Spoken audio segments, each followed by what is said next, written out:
आज class number 7 है और आज हम प्रोनाउन के बारे में पढ़ रहे हैं। प्रोनाउन ये सेकंड पार्ट ऑफ स्पीच है और प्रो का मतलब है instead of, in place of, और नाउन मीन्स नाउन। ठीक है, जो आप ऑलरेडी जानते हैं, इसके बारे में हम तफसील से पढ़ चुके हैं। काइंड्स वगैरह, अ, किसी भी चीज़ के नाम को नाउन कहते हैं। वो लफ्ज़ जो नाउन की जगह पे हम यूज़ करें, तो उसको हम प्रोनाउन कहते हैं। और ये हम क्यों करते हैं ऐसा? इसका रीज़न ये है कि pronoun is a word which is used instead of noun. ठीक है, ये इसका डेफिनेशन हो गया। अच्छा, पर्पस क्या है, रीजन क्या है? टू अवॉइड रिपीटिशन, यानी कि अगर हम बार बार नाउन लेते हैं ना, नाउन का नाम लेते हैं, तो ये बुरा लगता है। इस वजह से ये रिपीटेशन, रिपीटेशन का मतलब है तकरार, बार बार रिपीट होता है। उसको ख़त्म करने के लिए हम क्या करते हैं? हम प्रोनाउन का यूज़ करते हैं। जैसे मैं एग्जांपल दूं, मैं फॉर एग्जांपल असलम के बारे में कुछ कहूँ, तो मैं बार बार कहूंगा। जैसे ये देखें, ऑलरेडी मैंने स्लाइड बनाया भी हुआ है। Aslam is a good boy, Aslam respects Aslam elders, Aslam goes to school regularly, Aslam takes exercise daily.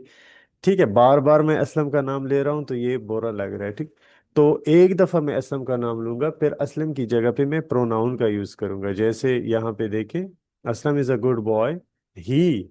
तो ही मैंने किसके लिए इस्तेमाल किया? असलम के लिए। असलम एक नाउन है, तो ये क्या हुआ? ये प्रोनाउन हुआ। ठीक है, रिस्पेक्ट्स हैज एल्डर्स, यानी किसके एल्डर्स? जो असलम के एल्डर्स है वो। तो यहाँ पे भी हैज जो है ये यूज हुआ है असलम की जगह पे। He goes to school regularly, he takes exercise daily. ठीक है, ये हम इस तरीके से रिपीटिशन अवॉइड करने के लिए हम यूज करते हैं। ठीक है, अच्छा, इसके बाद आते हैं काइंड्स। काइंड्स हमारे पास है तीन, जो मैन है, इसके अलावा और भी है, लेकिन ये तीन जो मैन है, पर्सनल है, इंडिफिनिट है, और रिलेटिव प्रोनाउन है। और हम मज़ीद चीज़ों को नहीं डिस्कस करेंगे, ओनली जो पर्सनल प्रोनाउन है इनको हम आज डिस्कस करने वाले हैं। ठीक है, अच्छा, पर्सनल प्रोनाउन तो आप ऑलरेडी जानते हैं, जो पर्सन के लिए यूज़ होता है। ठीक है, तो इसको हम क्या कहते हैं? जो इंसानों के लिए आमतौर पे हम यूज़ करते हैं, इसको पर्सनल प्रोनाउन कहते हैं। जैसे आई, अपने लिए; वी, हम, एक से ज़्यादा हो, जमा हो; यू, यू के दो मीनिंग है। ठीक है, मतलब ये इसका मतलब तुम भी हो और आप, दोनों के लिए, यानी एक इंसान के लिए या एक से ज़्यादा के लिए, तुम और आप। दे, जब एक से ज़्यादा हो और मेल हो, फीमेल हो, या दोनों हो, तो इसके लिए हम यूज़ करते हैं दे। ही जो है ये मेल इंसान के लिए या मेल जानवर के लिए भी यूज़ कर सकते हैं। ठीक है, और इस तरीके से शी है, ये फीमेल के लिए हम यूज़ करते हैं, जानवर हो या इंसान हो। ठीक है, ये हम इस तरीके से। इसके अलावा हमारे पास एक है एट, और एट के बारे में हम थोड़ा सा पढ़ लेते हैं। एट के हमारे पास, मनायत के ना बच्चे, एट के हमारे पास कितने यूजेजेस है? 4 यूजेजेस है। ठीक है, और ये याद रखिए कि एट को हम एक तो हम पर्सन, इंसान के लिए यूज करते हैं, और पर्सन पर्सनल प्रोनाउन है एक। इंसान के लिए, जानवर के लिए, और जो हमारे साथ हो, नज़दीक हो, करीब हो, उसके लिए हम यूज करते हैं। इसके अलावा ये नॉन लिविंग थिंग, यानी कि जो नॉन लिविंग थिंग्स है उनके लिए भी यूज होता है। ठीक है, एक तो इसका इस्तेमाल ये है, for example, this is Aslam, ये असलम है, इट्स माई फ्रेंड, ये मेरा दोस्त है। तो यहाँ पे मैंने असलम के लिए एट यूज किया है। ठीक है, तो एक तो ये हुआ। दूसरा, जब भी आप किसी को टाइम बता रहे होते हैं, ठीक है, तो आपने सबसे पहले स्टार्ट ही में एट लगाना है। ठीक है, ये आप याद रखिए। टाइम बताना हो, टाइम रिलेटेड सेंटेंस बोलना हो, ठीक है, फॉर एग्जाम्पल, आज क्या है? सैटरडे है ना, तो मैं कहूंगा it's Saturday today. It is short में इट्स सैटरडे टुडे। 2024 है, इट्स 2026। ठीक है, रात है, इट्स नाइट। आधी रात है, इट्स मिडनाइट। सुबह है, ठीक है, इट्स मॉर्निंग। तो जब भी आपने टाइम बताना होता है, कौन सा महीना है? फेब्रवरी का, इट्स फेब्रवरी। तो जब भी आपने टाइम बताना होता है तो स्टार्ट में आप एट लगाएं। ये इसका दूसरा इस्तेमाल हो। पहला क्या था कि हम पर्सन के लिए यूज करते हैं, नॉन लिविंग थिंग के लिए भी यूज कर सकते हैं। ठीक है, दूसरा हमारे पास है टाइम। और तीसरा हमारे पास है इसका इस्तेमाल, वो है वेदर। वेदर क्या है? मौसम। जब भी आपने वेदर के बारे में कुछ कहना हो, मौसम के बारे में, तो बिल्कुल स्टार्ट में आप एट लगाएं। फॉर एग्जाम्पल बारिश हो रही है, इट्स रेनिंग। ठीक है, इट्स रेनिंग। इसके अलावा और अब जालाबारी हो रही, जालाबारी तो आप जानते होंगे, इट्स हेलिंग। ठीक है, इट्स हेलिंग। बर्फबारी हो रही है, इट्स स्नोइंग। आज अबर आलूद है, इट्स क्लाउडी टुडे। और आज मौसम खुश्क है, मतलब सनी है, तो हम कहेंगे इट्स सनी टुडे। ठीक है। और बूंद बांदी हो रही, जो हल्की हल्की बारिश होती है उसको बूंद बांदी कहते हैं। तो उसका हम कैसे कहेंगे? It's drizzling today, it's drizzling today. ठीक है। और जैसे मोहम्मद ने कहा, Mian Mohammad Muin, it's hot today. बिल्कुल ठीक है, it's cold today, it's hot today. ठीक है। यानी जब भी आपने मौसम के बारे में बात कहनी हो तो आपने एट को बिल्कुल स्टार्ट में यूज करना है। ठीक है। Time, person, weather. अब नंबर 4, ये कभी कभार हेरा कहते हैं, हेलिंग क्या होती है? हेलिंग उसको कहते हैं जालाबारी। ठीक है। जो छोटे छोटे स्टोन्स होते हैं, ठीक है, उसके बर्फ के, वो ऊपर से गिरते हैं, इसको कहते हैं जालाबारी। ठीक है, हेले। अच्छा, इसके अलावा फोर्थ, ये किसी भी स्टेटमेंट के लिए भी हम यूज कर सकते हैं। ठीक है, स्टेटमेंट यानी स्टेटमेंट रिप्लेस करने के लिए। ठीक है। कैसे? यहाँ देखें, ही इज फेल्ट, वो फेल हो गया है, एंड ही नोज इट। वो फेल है और उसको ये पता भी है कि मैं फेल हूं। ठीक है। तो यहां देखिए कि यहाँ पे एट जो है ये पूरा एक स्टेटमेंट को रिप्रेजेंट करता है, पूरा एक स्टेटमेंट इसने रिप्लेस किया हुआ है। ठीक है। फॉर ही इज फेल्ड, वो फेल है, एंड ही नोज इट, और उसको पता भी है कि मैं फेल हूं। उसको किस चीज का पता है? उसको इस चीज का पता है, ही इज फेल्ड। तो यहाँ पे जो एट है ये पूरा, ये वाला इसको रिप्लेस करता है। यानी कि अगर मैं इसको पूरा लिखूं तो ऐसे लिखूंगा, ही इज, पूरा सेंटेंस ऐसे होगा, he is feared and he knows he is feared. ठीक है। वो फेल है और उसको पता है कि मैं फेल हूं। पूरा सेंटेंस तो ये है ना। पूरा ये जो स्टेटमेंट है ये दोबारा मैंने रिपीट किया है। ये देखे, स्टार्ट में भी ये स्टेटमेंट है और ये वही स्टेटमेंट लास्ट में भी है। तो पूरा लास्ट में जो लास्ट स्टेटमेंट है इसको लिखने की जरूरत नहीं है या बोलने की जरूरत नहीं है। इसकी जगह पे अगर मैं सिंपली एट लगाऊं तो ये मेरा मकसद पूरा हो गया, he is failed and he knows it. तो ये देखें कि ये स्टेटमेंट के लिए भी हम एट को यूज करते हैं। तो आप लोगों ने आज पढ़ा कि हम एट को 4 जगहों पे यूज करते हैं, पर्सन के लिए, टाइम के लिए, वेदर के लिए, और इसके अलावा स्टेटमेंट को रिप्लेस करने के। तो ये पूरा एक एट के बारे में था। ठीक है। अब आते हैं केसेस ऑफ प्रोनाउन। देखें, वर्ब के क्या होते हैं ये याद रखें। वर्ब के फॉर्म्स होते हैं, प्रोनाउन के केसेस होते हैं, और एडजेक्टिव के डिग्रीज होती है। ये हमेशा से याद रखें। ठीक है। वर्ब के फॉर्म्स होते हैं, प्रोनाउन के केसेस होते हैं, और एडजेक्टिव या एडवर्ब दोनों के डिग्रियां होती है, डिग्रीज। ठीक है। तो हम आज पढ़ेंगे, 6 केसेस हैं हमारे पास। कोई भी एक पर्सनल प्रोनाउन है, जैसे आई है या वी है, कोई भी पर्सनल प्रोनाउन है, उसके कितने केसेस होंगे? 6 cases, 6। Nominative case, positive case, positive adjective case, positive pronoun case, object case, reflexive case, emphatic case. ठीक है। तो ये हमारे पास क्या है? एक केसेस हैं प्रोनाउन के। ठीक है। अब इसको थोड़ा सा मजीद पढ़ते हैं, फिर इसके बारे में हम वो भी कर लेंगे। ठीक है। यहाँ आ जाएं, केसेस कैसे हैं ये देखें। ये पूरा एक चार्ट है, आप चाहें तो इसका स्क्रीनशॉट भी ले सकते हैं। ठीक है। अच्छा, ये देखें, नॉमिनेटिव केस, ये खुद जो है नॉमिनेटिव केस के अंदर है, I, we, you, he, she, they, it. ठीक है। फिर इसका पोजेसिव एडजेक्टिव केस जो है वो ये है, आई का माई, वी का और, यू का यूअर, ही का हैज, शी का हर, और दे का देयर, और इट का इट्स। फिर इसका पोजेसिव प्रोनाउन केस जो है वो आई का माइन है, वी का ऑर्स है, यू का यूअर्स है, ही का हैज है, और ही का जो ये दोनों हैं ये सेम होते हैं। ठीक है। शी का देखें हर, हर्स। ठीक है। फिर देयर, देयर्स, इस तरीके से। फिर ऑब्जेक्टिव केस, आई का मी, वी एस, ठीक है। इस तरीके से आपने याद करना होता है। आप रटा भी लगा सकते हैं इसके ऊपर, I, my, mine, me, myself, myself. ये वाले जो दो है ये सेम है, लेकिन इनका इस्तेमाल अलग है, ठीक है। सेम है, इस्तेमाल अलग है। एम्पेटिक और रिफ्लेक्सिव केस बिल्कुल सेम है, ठीक है। इस्तेमाल इनका अलग है।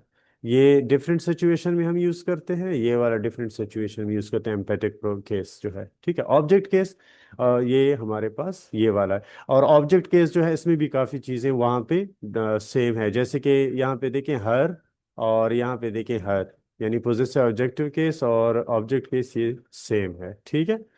तो ये हमारे पास है, ठीक है। अच्छा, इसके बाद देखें इसका इस्तेमाल, ठीक है। नॉमिनेटिव केस, ये वाला केस, ये हम तब यूज करते हैं ना कि जब इनमें से कोई काम कर रहा होता है, सब्जेक्ट है, सब्जेक्ट ऑफ द सेंटेंस, ठीक है। जैसे देखिए ये, ठीक है। फॉर एग्जाम्पल मैं कहूँ कि मैं ने खत लिखा या मैं क्रिकेट खेलता हूँ, तो मैं कहूँगा आई प्ले क्रिकेट, ठीक है। मैं क्या कहूँगा, आई प्ले क्रिकेट। मैंने खुद का कौन सा केस लगा दिया खुद के लिए, जब मैं काम कर रहा था मैंने ये वाला केस लगा दिया, ठीक है। अब ये कहाँ पे यूज होगा, जब मेरे कोई चीज पे पोजीशन हो, मैं मालिक हूं किसी चीज का, तो मैं फिर आई नहीं यूज करूंगा, ये वाला केस यूज करूँ। कैसे, जैसे दिस इज माई पेन, ठीक है। ये मेरा पेन है, यहाँ पे क्या है कि पोजीशन जो है वो शो हो रहा है, ठीक है। अच्छा, इसके बाद हमारे पास क्या है, थर्ड नंबर पे, थर्ड नंबर जो केस है, यहाँ देखिए माइन। अब ये और ये सेम है, लेकिन थोड़ा सा इसमें डिफरेंस है, ठीक है। दोनों का मतलब पोजीशन के लिए यूज होता है, जब आप मालिक हैं किसी चीज के, पोजिटिव केस है ये, ठीक है। इसके लिए इस क्या डिफरेंस है, ये देखिए, दिस इज माई पेन, ये मेरा पेन है। और अगर मैं पेन को स्टार्ट में लगाऊं, यानी जब नाउन है ना, नाउन को जब मैं स्टार्ट में जिक्र करूं, जैसे ही ऊपर अगर सेंटेंस में हम देखें कि यहाँ पे मैंने पेन को बिल्कुल लास्ट में लगा, नाउन को बिल्कुल लास्ट में लगा दिया, ठीक है। लेकिन मैं यहाँ पे कहता हूँ दिस पेन इज, अब माइन कहूंगा, ठीक है। तो ये थोड़ा सा इसमें डिफरेंस है, बाकी इसमें कोई वो बड़ा डिफरेंस नहीं है। This is my pen, this pen is mine, ठीक है। ये वाला देखिए, दिस इज माई पेन जब पेन लास्ट में हो, और जब पेन स्टार्ट में हो दिस पेन इज माइन, ठीक है। तो ये इसमें थोड़ा सा वो है, बाकी इसमें कोई वो इशू नहीं है। अच्छा, अब देखें कि ये वाला फॉर्म, ये वाला केस हम कहाँ पे यूज करेंगे, जब ये इसका उलट है। यहाँ पे जब मैं काम कर रहा था, मैं सब्जेक्ट था, तो मैं ये वाला केस यूज करता था। अब जब मैं सब्जेक्ट नहीं हूँ, मैं ऑब्जेक्ट हूँ, मैं अफेक्ट हुआ हूँ काम पे, मैंने काम रिसीव किया हुआ है, ठीक है। ऑब्जेक्ट सब्जेक्ट के बारे में हम किसी और दिन तफसील से पढ़ेंगे, ठीक है।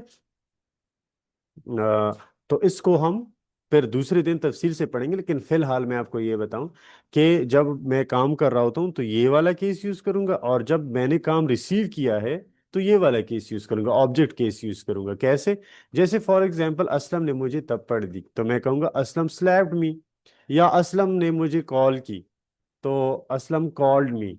तो यहाँ पे देखें कि असलम जो है ये सब्जेक्ट है, मैंने तो काम रिसीव किया है, मैंने काम तो नहीं किया ना। तो यहाँ पे मैंने खुद की कौन सी फॉर्म लगाई, ऑब्जेक्ट फॉर्म लगाई, आई गलत होगा यहाँ पे, ठीक है। मैं कहूँगा Aslam called me, Aslam slapped me, Aslam hurt me, ठीक है, जो भी है। या शी लव्स मी, ठीक है। तो मैं खुद की मी लगाऊंगा, ठीक है, ऑब्जेक्ट फॉर्म। अब इसके बाद आते हैं एक और है, और इसके बारे में हम मजीद चीज़ें पढ़ेंगे। ये देखिए, ये वाला केस रिफ्लेक्सिव केस, ठीक है। अच्छा जी, रिफ्लेक्सिव केस वहां पे हम यूज करेंगे ना कि जब सेंटेंस के अंदर सब्जेक्ट और ऑब्जेक्ट वो सेम हो, यानी जिसने काम किया हो ना, उसने काम रिसीव ही किया है, ठीक है। कैसे, जैसे हम उर्दू में कहते हैं कि खुद उसने खुद को जख्मी कर दिया, उसने अपने आप को तबाह कर दिया। किसने अपने आप को तबाह कर दिया, उसने, ठीक है, ये जैसे असलम, मैं असलम के बारे में कह रहा हूँ। असलम ने अपने आप को तबाह कर दिया। किसने अपने आप को तबाह कर दिया? असलम ने। किसको तबाह कर दिया? खुद को। तो सब्जेक्ट और ऑब्जेक्ट सेम है सेंटेंस के अंदर। तो इस अंदर उसमें मैं क्या कहूंगा? मैं हिमसेल्फ कहूंगा। So he hurt himself, she hurt her. ठीक है, मैंने खुद को हर्ट किया, जख्मी कर दिया, मैंने खुद को अजियत पहुंचाई। तो मैं कहूंगा आई हर्ट माई सेल्फ। उन्होंने अपने आप को तबाह कर दिया। They hurt themselves. ठीक है। अच्छा, इसमें आप थोड़ा सा एक वो कर लें, कोशिश कर लें, एक सेंटेंस बनाएं कि जी, जानजेब ने जैसे कहा अली बीट्स हिमसेल्फ, बिल्कुल ठीक है, अली खुद को मारता है। ठीक है। अच्छा, आप अब किसी को कहें कि तुमने अपने आप को तबाह कर दिया, कैसे कहोगे इंग्लिश के अंदर? जी।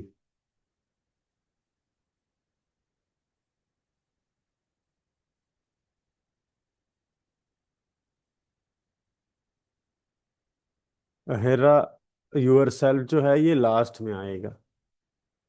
आपने थोड़ा सा जो है तरतीब बदल दी। ठीक है, दोबारा से कोशिश करें। You destroy yourself, you destroyed yourself. ठीक है, सेकंड फॉर्म लगा। हाँ, आई नहीं, you, Mian Muhammad, I, you destroy your. ठीक है, you hurt himself, no, you hurt himself नहीं, यू हर्ट यूर सेल्फ। या हर्ट यहाँ पे नहीं होगा क्योंकि मैंने तबाह का कहा, यू ruined योर सेल्फ, बिल्कुल ऐसा भी ठीक है। या Syeda, you have ruined, you have ना लगाएं, you ruined yourself, past indefinite tense है। ठीक है। अच्छा, ठीक है। अ, अच्छा, इसके बाद हमारे पास है एक और केस। ठीक है। हाँ, I can speak with myself, या I speak with myself. ठीक है, ठीक, सही। अच्छा, इसके बाद ये समझ आ गया कि जो काम करने वाला है और काम रिसीव कर वो सेम हो, एक ही बंदा। ठीक है। तो वहां पे हम ये करेंगे, ये वाला केस यूज करेंगे। ठीक है। अच्छा, इसके बाद आ जाएं एक और चीज की तरफ। ठीक है, और वो है ये वाला केस, लास्ट वाला केस। ठीक है, एम्पेटिक। अच्छा, एम्पेटिक जो है ये जोर देने के लिए हम यूज करते हैं। ठीक है। तो जरा भी बटन क्लिक। अच्छा, ये इसको हम कैसे किसके लिए यूज करते हैं? जोर देने के लिए। ठीक है। और इसकी पोजीशन जो है वो अलग होगी। ठीक है, पोजीशन जो है वो अलग होगी। वहां पे हम ये जो रिफ्लेक्सिव केस है ये हम यूज करते थे लास्ट में, ये हम लास्ट में यूज नहीं करेंगे, बल्कि ये बिल्कुल सब्जेक्ट के बाद यूज करेंगे। और ये जोर देने के लिए, जैसे हम कहते हैं ना, उसने बजाते खुद खाना बनाया, उसने बजाते खुद मुझे गालियां दी, उसने बजाते खुद मुझे ड्राइव किया, पिक किया। ठीक है। तो बजाते खुद, उसने बजाते खुद, तो इस तरीके से हम इसको यूज करेंगे। और ये सब्जेक्ट के बिल्कुल बाद आएगा। ठीक है। और ये एम्पैटिक प्रोनाउन है, ये जो है वो वाला प्रोनाउन नहीं है जैसे आप लोगों ने पहले पढ़ा। वो पहले कौन सा था इसके पहले? रिफ्लेक्सिव। रिफ्लेक्सिव, देखिए रिफ्लेक्सिव नाम से भी जाहिर है, रिफ्लेक्ट होता है, काम वापस उसी बंदे की तरफ आता है। ठीक है। हाँ। जानजेब ने कहा Aslam him invited me, no no no no, Aslam himself invited me. Aslam ने बजाते खुद, केस तो बदल लो ना, आपने तो ये वाला केस लगा दिया, ये वाला ऑब्जेक्ट केस। ठीक है, दोबारा से फिर कर ले। ठीक है, Aslam himself invited me, Aslam ने बजाते खुद मुझे दावत दी। ठीक है। He himself cooked the food, उसने हम बजाते खुद खाना बनाया। ठीक है। अच्छा, इसके अलावा मजीद और भी हो सकती। अच्छा, इसके अलावा एक और चीज नोट कर लें कि दोनों भी आ सकते हैं एक सेंटेंस के अंदर, एम्पैटिक प्रोनाउन और नूर बली खान ने सेंटेंस बनाए, नो, ये ऐसा नहीं बनता। He himself लाइजली light to me, उसने बजाते खुद मुझसे झूठ बोला। हाँ, ऐसे फिर ठीक है। ठीक है, लेकिन लाइज को लाइड में तब्दील कर दे और उसके बाद टू भी लगा दे। अच्छा, देखें एक और चीज, दोनों कैसे आ सकते हैं। फॉर एग्जाम्पल, मैं ये कहना चाह रहा हूं कि उसने बजाते खुद अपने लिए खाना बनाया। अब यहाँ पे देखिए, बजाते खुद भी उसने काम किया है, जोर भी में एम्पैटिक क्या कहते हैं, एम्पेसाइज, जोर देने के लिए। और दूसरा क्या है कि साथ में मैं।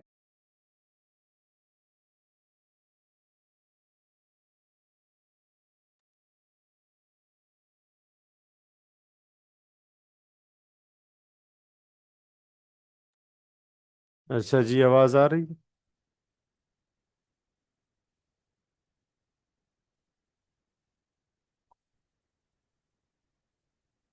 अब ठीक है, आवाज आ रही है?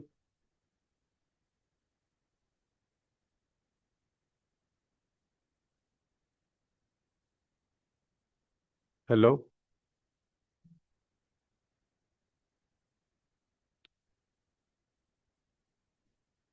हेलो, अब आवाज आ रही है सबको?